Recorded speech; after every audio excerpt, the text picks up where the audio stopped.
Hey everyone, this tutorial is going to go over Goguardian. I'm going to go over just the basics of how to get it started, which is importing your classes through Google Classroom, which is very simple, going over some of the features, and then I'll share as well, because I've been using it for several years, some of the experiences I've had and how to use it. So just to summarize, what is Goguardian? Goguardian is essentially a program that's going to enable you to see what your students are doing on their screens, whether it be seeing live and actually watching it in real time, or seeing what happened during the class looking after. And Goguardian, what's nice about it is it archives everything that's done on students' screens as long as they're logged into their school Google account, and that's archived for 6 months. So you can really look back, which I'm going to show you some examples of my students from last year. So let's get started. Go to goguardian.com, you sign in. It's going to give you an option through your Google. You log in, and then you're there. So I already have my classes set up, and I imported these from Google Classroom. These are from last year. I'll use those because I currently don't have any students, so it's going to be hard for me to show you with a new class what would it look like with students. But just to show you really quickly, it's very easy to to create a Goguardian class. All you do is click the Import Google Classroom.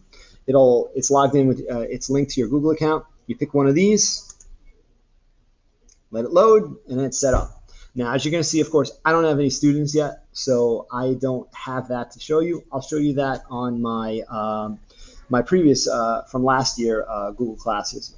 But what I do want to show you next, how do you use it? So the best way to use it is to set up a schedule. Now, what do I mean by that? So basically what you want is you have these classes set up, and these classes are gonna have your students, and basically what you want it to do is that when this group of students is in your class, you want it to record their screens and to start a session is what they call it. So how do we do that?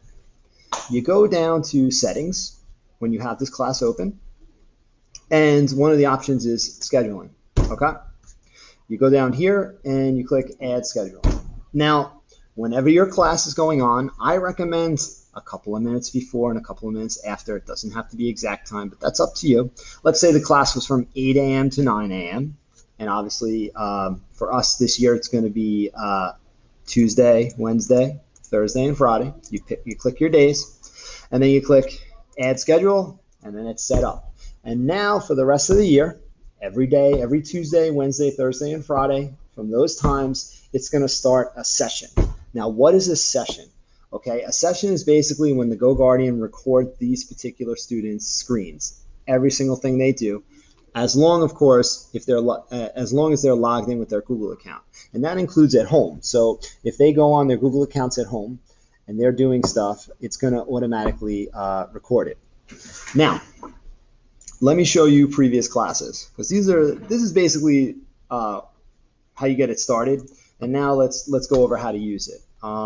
So I'm actually going to use this class right here. This is from last year, my 8th grade Spanish class. And this live session is actually, I can go on right now. I'm going to go to the session. Now, as you can see, obviously most of these students are not here right now, but I had 2 TAs that were in my class last year, so we can see their screens actually live right here. So if you go down, for example, Sonia's in a Google Meet right now, I can see live what is going on her screen. And if I want to particularly go to that, I can double click on it, it'll get bigger. And I can not only see that, but I can see everything that she has open on her screen. I don't know if she knows I have that access, but that's how it works with the program, okay?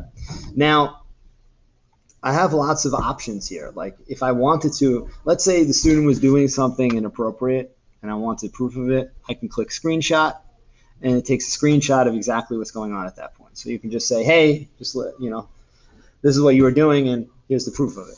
I could lock out the device. I could click here. I could put a message like, get off this website, click the lock screen, and it'll lock them out with that message on their screen. A lot of different ways how you can use it, okay? You have an option for chat. I honestly don't use it because I just never have, but if you turned it on here, you can send them a message, hey, go do this and that. It's a nice option. It's actually a pretty new one there. Um, so this is one way you can look at it live with all the screens right here. I use that a lot. But another way I can look at it is through a timeline, okay? Now, as a timeline, you see kind of a stream here, okay?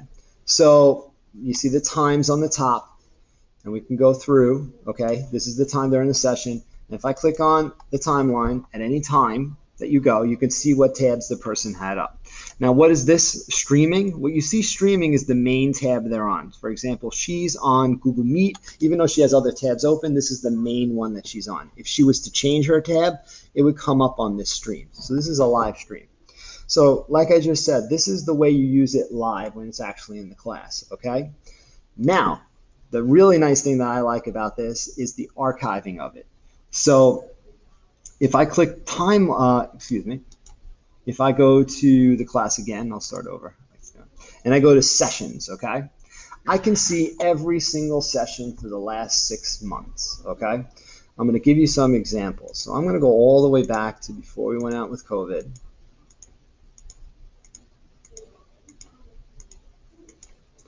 Going. And we'll pick February 26th. Why not? Okay.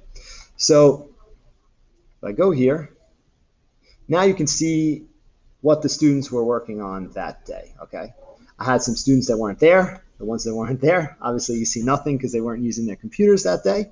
But the students that were there, I can take a look at different students. For example, I click right here. At this time, she had Google Maps. They were working on a scavenger hunt in the city Quito.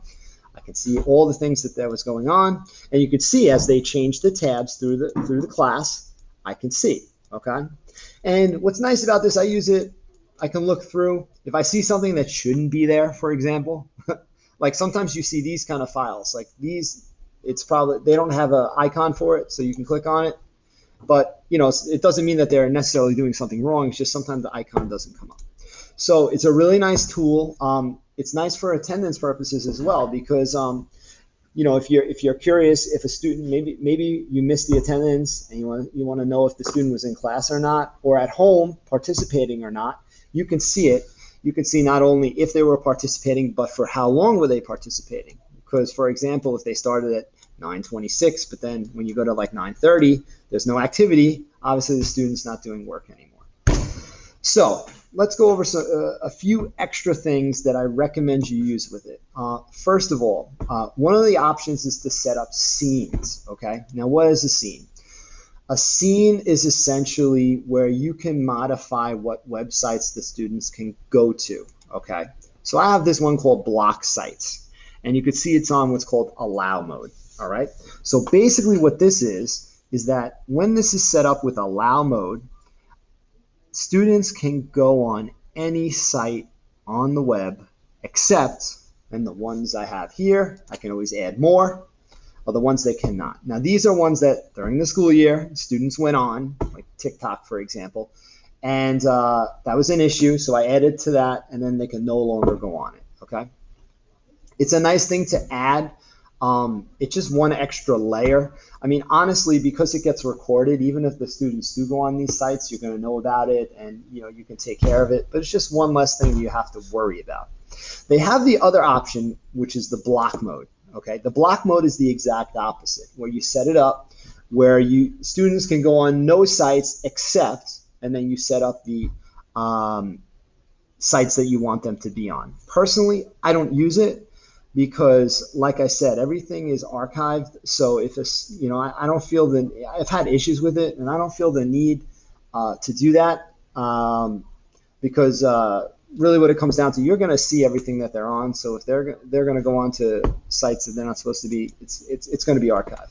But just to show you very quickly how to set that up, it's actually very easy. So you created on my block sites, and I click on one of my classes, and I go to settings, and I go down to default scene, and I click on this. You got to make sure you got to add it. So I added the block sites. Maybe your different classes, you want to have different scenes. You could use a different one there, and you can also create a scene right from here. It'll bring you to the other one. Just a few other things I wanted to mention. First, this is really good for anything they do on the internet, one thing you need to take consideration is that it will not show extensions. And when I say extensions, it's the stuff like here. If a student opens one of the extensions that drop down, there's a couple of games that come up like that. It's not going to show up on the Goguardian. So personally, what I do with my students is I tell them that they are not allowed to have game extensions on their school Google account. And I explain it to them. If you want to have game extensions, because a lot of them say they use it at home, that's okay. Your school account is not for that. You create your own account at home and you can put all the extensions you want. Testing. This is great for testing, particularly if you're going to do it on the computers. Understand, though, that especially with this year, just because you're able to see their screens doesn't mean that they can't see everyone else's screens. So what I've done with testing is with your Chromebooks, you can always keep your Chromebooks, you can have the students do flat screen where they have their Chromebooks flat. Obviously, it's an issue with the typing and stuff like that, but we're going to have to make do with it. Um, yeah, so this is a summary of it. If you have any questions, you let me know. Happy to work with you with. But this is just a quick summary of how to use Goguardian.